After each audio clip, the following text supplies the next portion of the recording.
Well, hello YouTube. I'm going to talk to you guys on a serious note today, which is rare because I'm not really that serious of a person, but today I honestly feel like I should. Yeah, I was 15 years old and I had suffered from an eating disorder, and this eating disorder was actually really, really bad.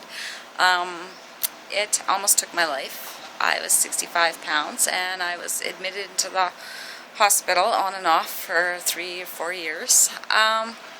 It was a psychiatric unit, and I definitely wasn't good. I remember times where I had to be strapped down to a chair 3 hours after I eat because I would try to throw out my meals, or I would go and exercise in a hot shower or something stupid. I was definitely I wasn't the brightest tool in the shed. I had a problem. There were times where I was force-fed because they were worried for my life because I was way too thin.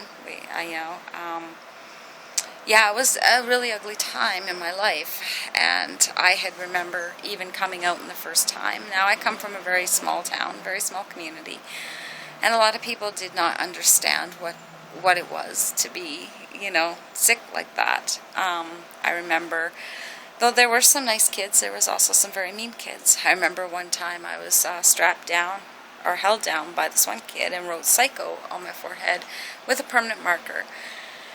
And that permanent marker stayed on for a while, so it was definitely not my shiningest moment. It definitely stung. I definitely felt it. I remember one time I went to a house party, and he told me to go kill myself because I was not wanted there anyways. And yeah, that really stung. And there was just different things, being kicked in the hallways, being laughed at, being called psycho by a lot of people, and I took it. I took it because I realized it was their ignorance that had caused that, and I realized that at a very young age. I was always more mature than most people, at 16.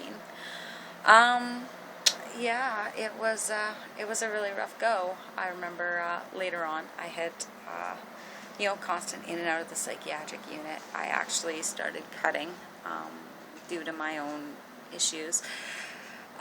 Yeah, I used to cut my wrists pretty bad. They're my war wounds.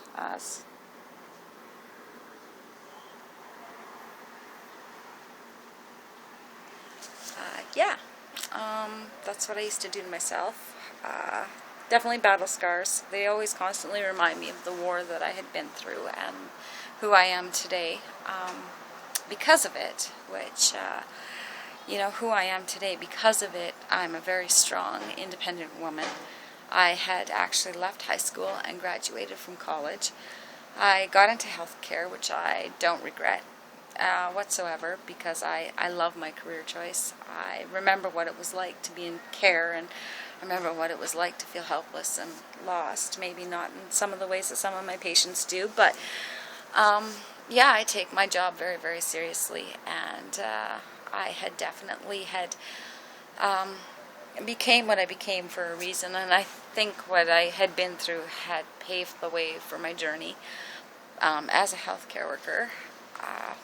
And I'm blessed with that job. I'm blessed with that. It's an honor. It's an honor to take care of people, whether they be intellectually challenged or on their deathbed, or it's an honor just to get to know my patients, and I learn something from them every day.